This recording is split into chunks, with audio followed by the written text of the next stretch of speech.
ఏ బాటైనా పర్వాలేదంట, సమయంతో సాగటమే మన సింపుల్ సిద్ధాంతం.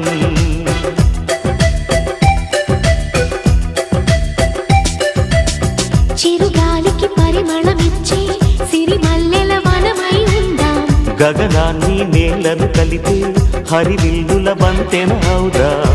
ఆనందం అంటే అర్థం మనమందా, ప్రతి పూట పాతై సాగే హుషారు సరిగమలో.